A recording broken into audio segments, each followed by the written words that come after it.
I've used Randonautica a few times with friends, but we've never come across anything. An old office chair, a few broken toys, but nothing of note. Mostly, all we got out of it were insect bites and muddy shoes, so I never took it seriously.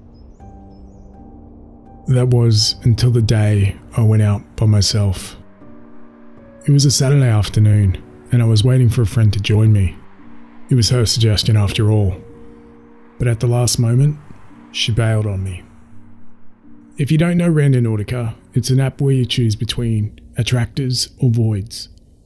I'm still not 100% sure what each of these really are, but essentially, they just point you to a random location and hopefully you find something creepy or interesting. But first, you need to think of an intent for your travel. My intent? Death. Don't ask me why. I know it was a bad idea, but I thought it'd make for a fun adventure. And maybe I'd find something more interesting than just a broken Thomas the Tank Engine. The location it gave me wasn't too far away, about 5 miles from my house. So I got into my car and made my way there. Before long I was out of the suburbs and driving along a narrow road that cut through the woods.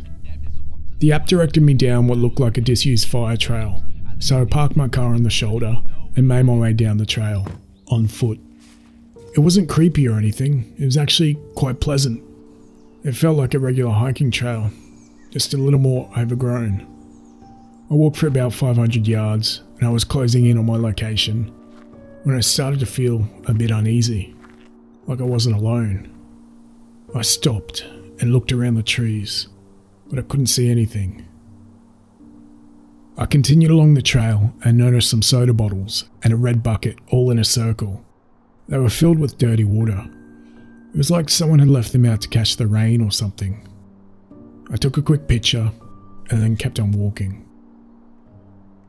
It was then that I noticed something colourful up ahead, just off the trail. So I made my way into the forest to see what it was. This place was beyond creepy. Dirtied women's underwear hung nailed from the trees. They're all different colours and sizes. I counted at least 30 pairs. This really freaked me out and I wanted to leave immediately, but I noticed something sitting on the ground on a blue tarp just up ahead. There were small rocks placed in a circle around the edge of the tarp, and sitting in the middle of the circle was a small wooden structure. Sitting on top of this was a few melted candles, and in the middle, a glass jar. The jar was filled with a dark, cloudy liquid. I could see something inside pressed up against the glass, but I couldn't make out what it was. I pulled open the lid of the jar, and that's when the smell hit me. It was foul. I gagged and covered my nose, dropping the jar and spilling its contents. Teeth. There would have been at least 50 of them that spilled out of that jar.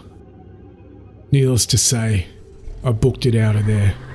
Since then, I've never gone out randonauting again. But please listen to me.